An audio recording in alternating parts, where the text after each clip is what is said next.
기도하시겠습니다. 하나님 감사합니다. 오늘 청려주의를 맞이하여 저희들을 불러주시고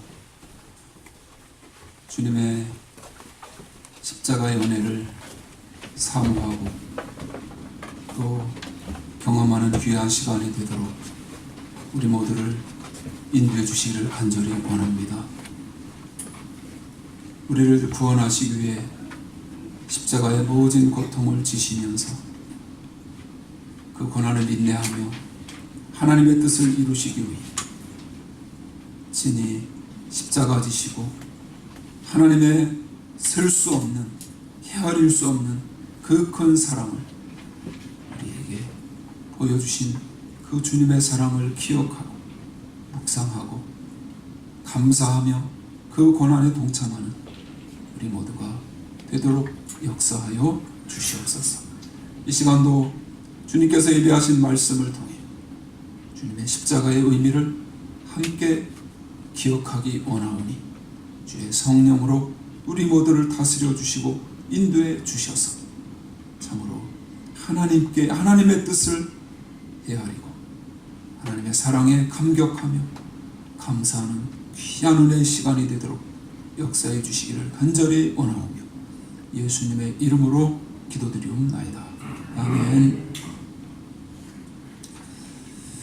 지난주 암송 말씀 그동안에 하신 것 중에 아마 최고 쉬운 말씀이 아닐까 생각이 돼요. 다 이 말씀은 다 암송하셨을 겁니다. 그죠? 그래서 앞에 다 보시고 같이 한번 힘있게 말씀 같이 암송하면 좋겠습니다. 수고하고 무거운 짐진 자들아 다 내게로 오라. 내가 너희를 쉬게 하리라. 마태복음 11장 28절 말씀. 아멘. 잘하셨습니다. 같이 해보실까요? 십자가의 의미.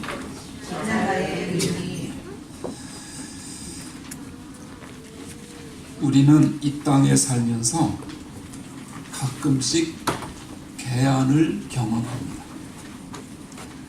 어떤 특별한 고난이나 아픔을 겪고 나서 마음의 문이 열리는 것을 말합니다. 그래서 과거에 보지 못하던 것을 새롭게 보고 깨닫게 됩니다. 하나님이 쓰신 많은 인물들을 연구해 보면 그들은 모두 한두 번씩은 이 개안의 경험을 했던 사람들임을 발견하게 됩니다. 여러분이 잘 아는 김익두 목사님은 한국 교회사에 획을 그은 유명한 목사님이십니다. 그러나 처음부터 그렇게 훌륭한 사람은 아니었습니다. 오히려 청년 시절에는 동네에서 아주 유명한 깡패였습니다. 어느 날 술을 마시고 자기 동네로 돌아가다가 한 여인이 개울에서 빨래를 열심히 하는 모습을 보았습니다. 그 여인이 독에다가 빨래를 담아놓고 빨래를 하는데 심술이 나서 돌을 들어 그 독을 향해 던졌습니다. 그러자 독이 퍽 하고 깨졌습니다.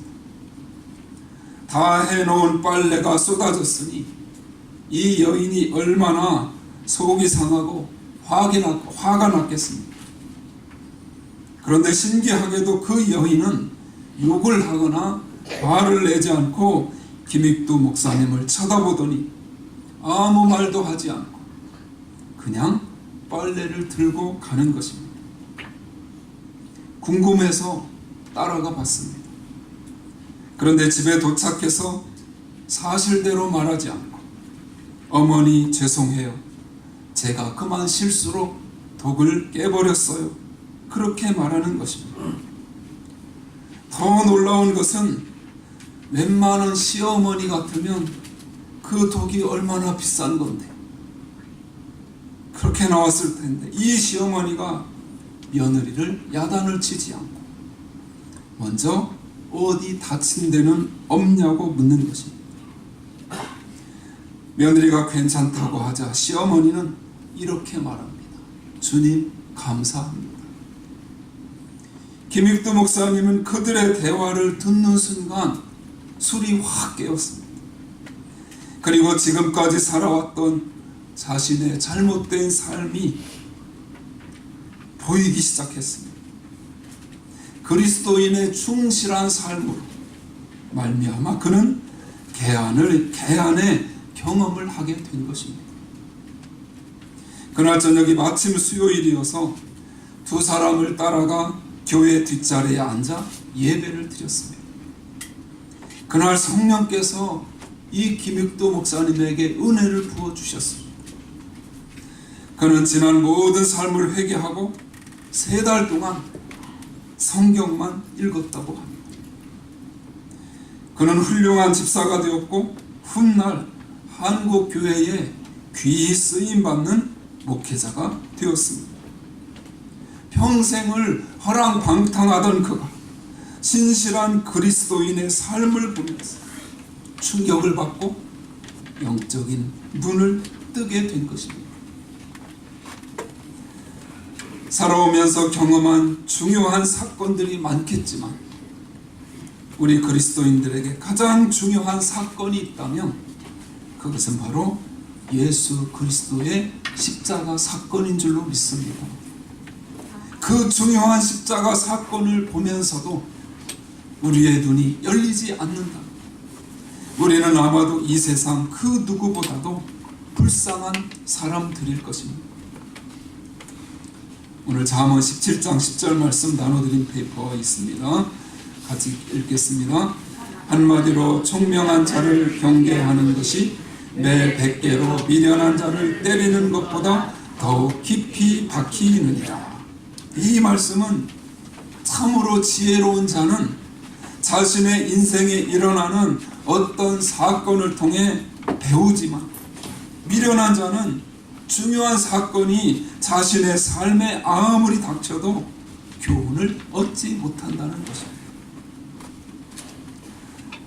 사복음서는 십자가 사건을 각기 다르게 조명합니다. 왜 4번씩이나 반복해서 십자가 사건을 비슷비슷하게 말하는 것일까요? 그 이유는 이 십자가 사건을 통해 우리의 마음의 눈을 열게 하기 위해서입니다. 오늘 요한이 묘사한 십자가 사건을 자세히 살펴보며 우리의 눈이 열려질 수 있기를 소망합니다. 먼저 우리는 십자가 사건을 통해 자신의 진정한 모습을 보아야 합니다. 요한은 갈보리에 모여있는 수많은 사람들의 모습을 기록하고 있습니다. 그 가운데 특별히 세 부류의 사람에 관해서 아주 자세히 기록합니다. 우리는 그 세 부류의 사람을 주의해서 살펴볼 필요가 있습니다. 그 첫 번째로 등장하는 사람은 빌라도입니다. 요한복음 19장 4절로 12절 말씀이 굉장히 길어서 제가 빌라도에 대한 핵심만 요약을 했습니다. 같이 읽겠습니다. 내가 그에게서 아무 죄도 찾지 못한 것을 나는 그에게서 죄를 찾지 못하노라. 빌라도가 예수를 놓으려고 힘썼으나. 요한이 묘사하는 빌라도는 어떤 모습인가요? 그는 지금 예수를 풀어주려고 애를 쓰고 있습니다. 사복음서를 종합해보면 빌라도는 적어도 7번에 걸쳐 예수님을 풀어주기 위해 시도합니다. 마태복음 27장에 보면 빌라도가 재판 자리에 앉았을 때 빌라도의 부인이 사람을 보내어서 말합니다. 저 오른 사람에게, 예수님을 가리키는 거죠. 저 오른 사람에게 아무 상관도 하지 마옵소서.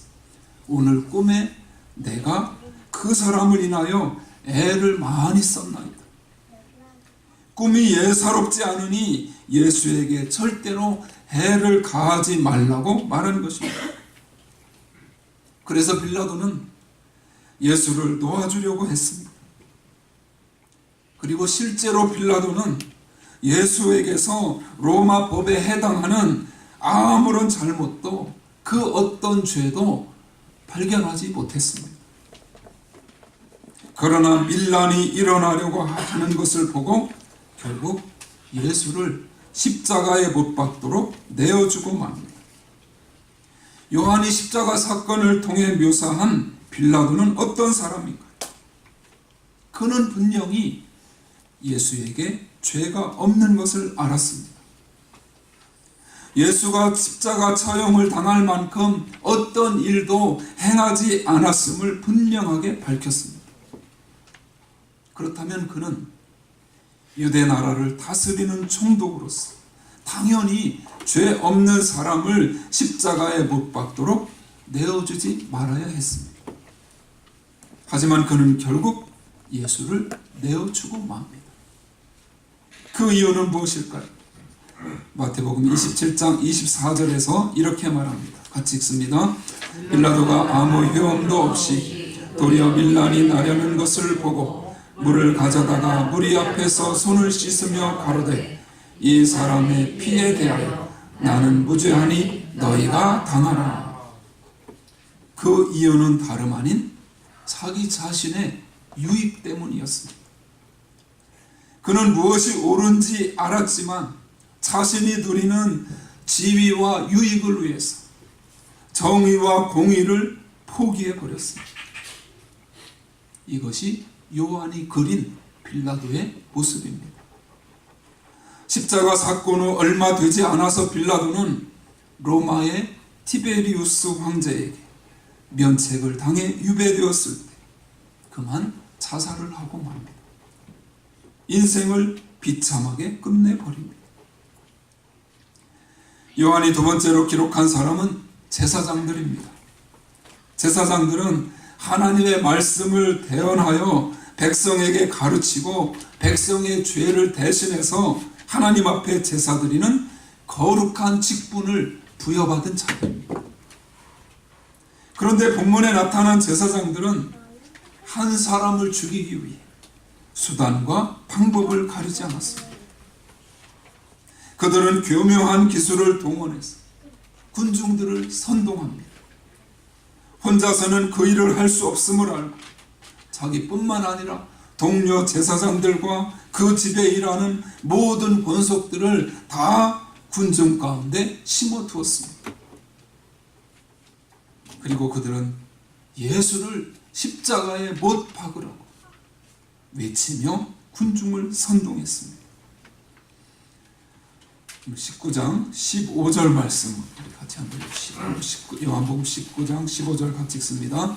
너희가 소리 지를 때 없이 하소서 저를 십자가에 못 박게 하소서. 빌라도가 가로되 내가 너희 왕을 십자가에 못 박으랴. 대제사장들이 대답하되 가이사 외에는 우리에게 왕이 없나이다 하니. 유대인과 제사장들은 평소에 얼마나 로마 사람들을 미워했는지 모릅니다. 특별히 가이사 황제를 미워했습니다. 그들은 하나님 외에 왕이 없다고 생각했습니다. 가이사를 인정할 수 없었던 것입니다. 그런데 예수를 죽이기 위해 그들은 언제 그랬냐는 듯이 우리에게 가이사 외에는 왕이 없습니다라고 외칩니다. 요한은 이 모순을 생생하게 우리에게 보여줍니다. 요한이 기록한 세 번째 사람은 군중입니다. 이들은 뭐가 뭔지 잘 모르는 사람들이었어요. 일의 앞뒤를 자세히 살핀 사람들이 아니라 그저 구경 삼아 나온 사람들입니다. 앞뒤를 가려보지도 않고 제사장들과 그 권속들이 심어둔 사람들이 저 사람은 죽여야 합니다. 예수를 십자가에 못 박으시오라고 하니까 그냥 흥분해서 같이 소리를 지르는 것입니다. 그들 마음속에는 누구를 향한 분노인지 모르겠지만 말 못할 분노가 있었습니다. 그들은 그 분노를 무죄한 예수님께, 아무 죄가 없는 예수님께 쏟아붓기를 원했던 것입니다. 선동에 의해 분노가 폭발된 것입니다. 마태복음 27장 22절로 25절, 24절은 읽었으니까 23절, 25절 같이 읽겠습니다. 빌라도가 가로되 그러면 그리스도라 하는 예수를 내가 어떻게 하랴? 저희가 다 가로되 십자가에 못 박혀야 하겠나이다. 빌라도가 가로되 어찌 미뇨? 무슨 악한 일을 하였느냐? 저희가 더욱 소리질러 가로되 십자가에 못 박혀야 하겠나이다 하는지라. 백성이 다 대답하여 가로되 그 피를 우리와 우리 자손에게 돌릴지어다 하거늘. 성경은 왜 이 세 종류의 사람들에 대해 자세히 기록했을까? 그것은 바로 우리에게 깨달음을 주기 위해서입니다. 이 세 부류의 사람들과 십자가 사건을 통해서 우리 자신을 조명하기를 원하셨던 것입니다. 그래서 하나님은 이 말씀을 이렇게 자세히 기록해 놓으셨습니다. 이 시간 공의를 알면서 자신의 것을 희생하지 않으려고 하는 빌라도가 혹시 우리의 모습은 아닌지 돌아보아야 합니다. 천국과 영생, 예수님이 누구신지는 잘 압니다. 그러나 현실에서는 하나님과 하나님 나라의 의를 선택하기보다 자신의 작은 유익을 택할 때 그는 빌라도입니다. 교회에 와서 예배를 드릴 때는 교인입니다. 십자가 사건을 통해 은혜도 경험합니다. 그러나 언제나 현실에서는 불의를 택합니다. 자신의 유익으로 위해 부정을 저지르고 거짓말을 일삼으며 자신의 고난을 조금도 포기하지 않으려고 합니다. 자신의 유익이 조금만 손상을 받아도 견디지를 못합니다. 불의가 일어나는 것을 보면서도 방관합니다. 만일 그렇게 살았다면 하나님은 우리가 바로 예수님을 죽음의 자리로 내몬 그 빌라도라고 말씀하시는 것입니다. 오늘 하나님은 제사장을 통해 우리의 어떤 모습을 지적하시나요? 그는 매주 예배를 드리면서도 누군가를 향해 증오를 품고 있는 사람입니다. 교회에 나와서조차 자신이 증오하는 사람을 외면합니다. 만일 마음속에 누군가를 향한 집중된 증오가 있다면 그는 바로 그날 예수를 십자가에 못 박으라고 군중을 선동하던 제사장입니다. 여러분, 군중의 모습을 보십시오. 그들은 앞뒤를 알아볼 생각도 하지 않고 그저 흥분한 상태로 분노하며 살아갑니다. 자신의 분노를 표출할 데가 없는지를 찾아 헤맵니다. 수많은 사람이 왜 모였나요? 그들은 마음에 울분을 갖고 있습니다. 앞뒤를 생각하지 않습니다. 무엇이 잘못된 일인지 알아보려고도 하지 않습니다. 누군가에게 쏟아부을 분노를 갖고 삽니다. 그들은 자신들이 얼마나 큰 죄를 짓는지도 모르고 그 피를 우리와 우리 자손들에게 돌리라며 소리를 지릅니다. 아무 생각 없이 살아갑니다. 그러니 기도를 할 수 있겠습니까? 전혀 기도하지 않습니다. 사람들을 비판하고 끄집어내리는 일을 함부로 행합니다. 그래서 남이야 어떻게 되든 자신의 분노만 풀면 그만입니다. 그런 면에서 십자가는 우리의 적나라한 모습을 보여줍니다. 겉으로 드러난 사람들 앞에 포장된 모습이 아닌 우리 마음속 깊은 곳에 있는 죄성을 보여줍니다. 우리는 십자가 앞에서 진정한 자신의 모습을 볼 수 있어야 합니다. 성령을 의지하지 않고는 단 한순간도 의롭게 살 수 없는 자신을 볼 수 있어야 합니다. 우리가 십자가 앞에서 철저하게 타락한 자신의 모습 앞에 솔직하게 서게 되면 어떤 일이 일어나나요? 그제서야 우리의 마음이 가난해집니다. 그래야 하나님 앞에 철저하게 자신의 죄로 인해 애통을 하게 됩니다. 우리가 이렇게 애통하면 하나님이 어떻게 하실까? 우리를 위로하시고 우리의 죄를 사하시며 우리를 성령 충만하게 해주실 줄로 믿습니다. 사도 바울은 그 일을 겪었던 사람입니다. 그래서 그는 늘 이렇게 고백했습니다. 내가 죄인 중에 괴순이라. 사도 바울이 다른 사람보다 죄를 훨씬 더 많이 지어서인가요? 아닙니다. 그는 나름대로 굉장히 의롭게 산 사람입니다. 십자가 앞에 자신의 모습을 보기 전까지는 세상에서 자기가 가장 의로운 사람인 줄 알았습니다. 그러다 보니 늘 남을 정죄했습니다.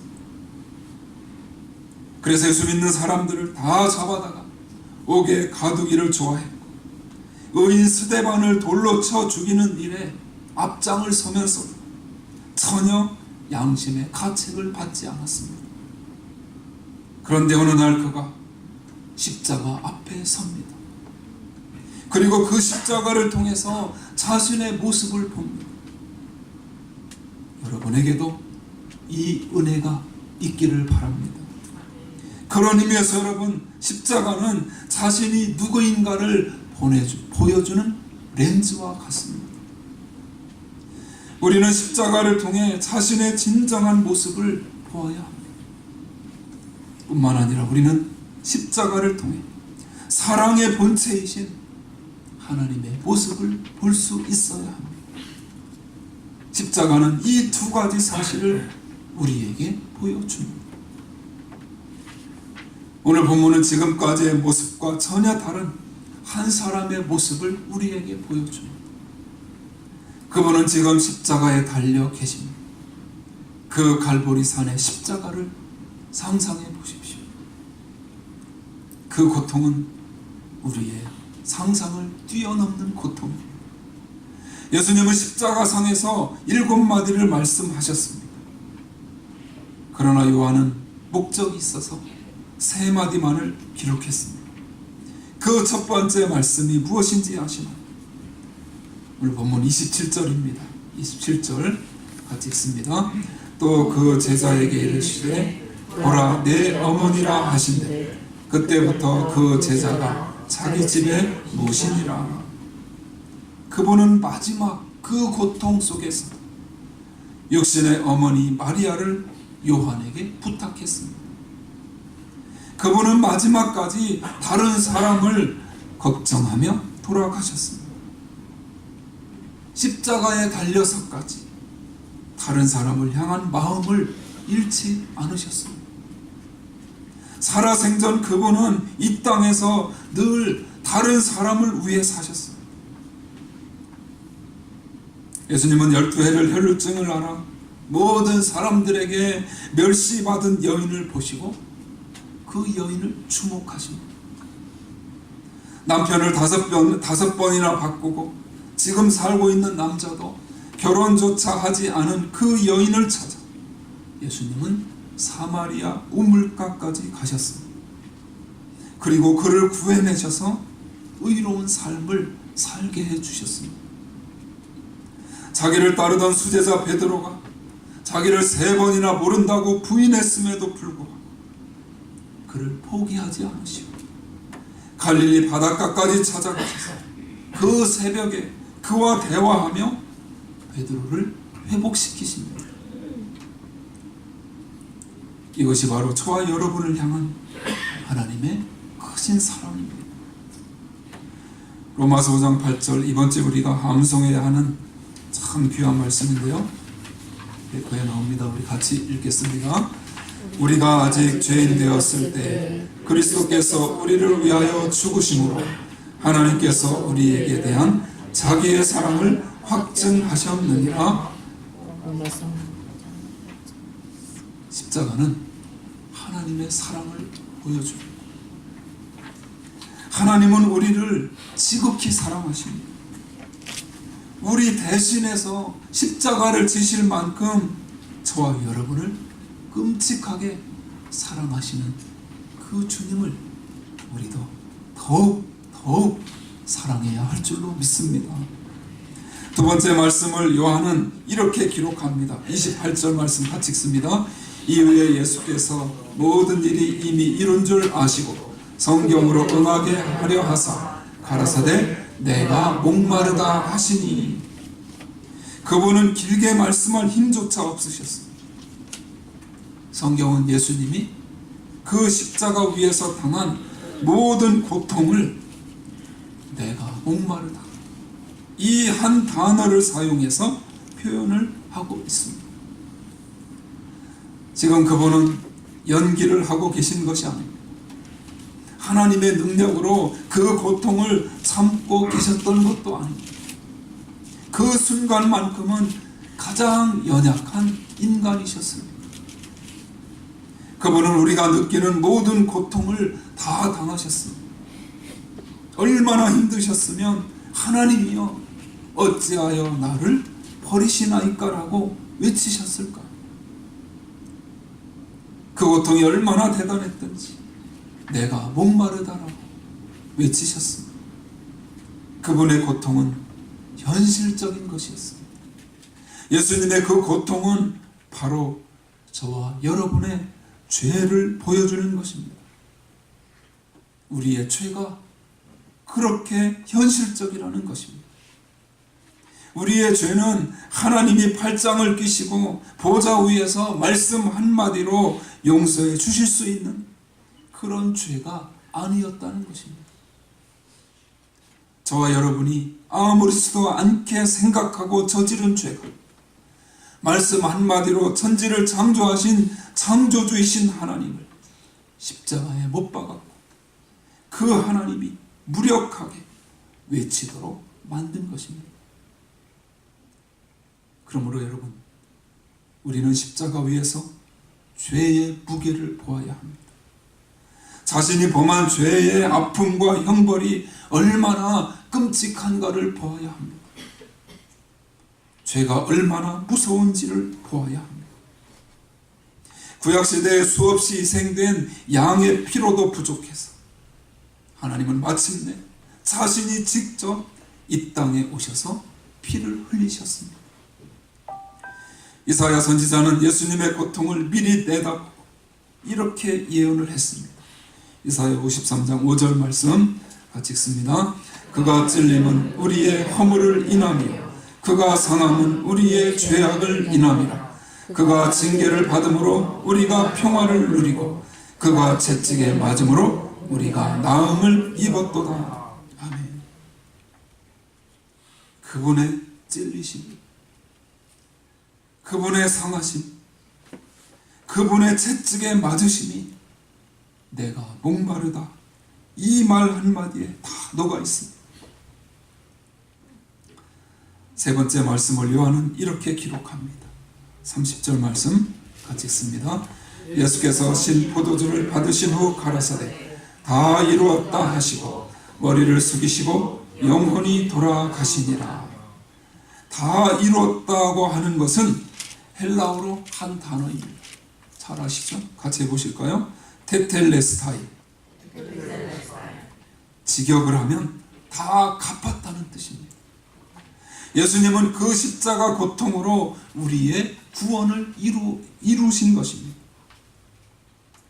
바꿔 말하면 우리의 죄값을 다 갚으신 것입니다. 이제 더 이상의 대가도 필요치 않습니다. 우리는 우리의 힘으로 구원을 이룰 수 없기 때문에 하나님이 대신해서 완벽하게 이루셨습니다. 과거에 지은 죄뿐 아니라 미래에 지을 모든 죄까지도 예수님은 그날 십자가에서 다 짊어지시고 죽으셨습니다. 저와 여러분을 대신해서. 그날 십자가 앞에 모인 무리와 얼마나 대조되는 삶입니다. 빌라도와 제사장들 그리고 군중은 이 땅의 안위를 추구하기 위해 진리를 버리고 하나님의 의를 추구하지 않았습니다. 그들은 오로지 종교 생활을 했을 뿐입니다. 그들에게 있어 최우선 순위는 항상 자신의 유익이었습니다. 자신의 유익 이외에는 아무것도 보이지를 않았습니다. 이것이 그들의 모습이면서 어쩌면 저와 여러분의 모습일지도 모릅니다. 그러나 예수님은 언제나 다른 사람들을 생각하셨습니다. 예수님은 죽는 순간까지도 다른 사람을 생각하며 사랑의 마음을 잃지 않으셨습니다. 그리고 그분은 그 참혹한 고난을 통해 우리의, 저와 여러분의 구원을 이루어 주셨습니다. 사랑하는 여러분, 이제 십자가를 통해 하나님의 사랑을 보시기 바랍니다. 하나님이 여러분을 얼마나 사랑하시는지 경험하시기 바랍니다. 그렇게 할 때 하나님께서는 부활의 놀라운 능력을 저와 여러분 모두에게 쏟아 부어 주실 줄로 믿습니다. 이 하나님의 특별하신 사랑과 부활의 능력을 깊이 경험하는 삶 살아가며 승리하시기를 주님의 이름으로 축원합니다.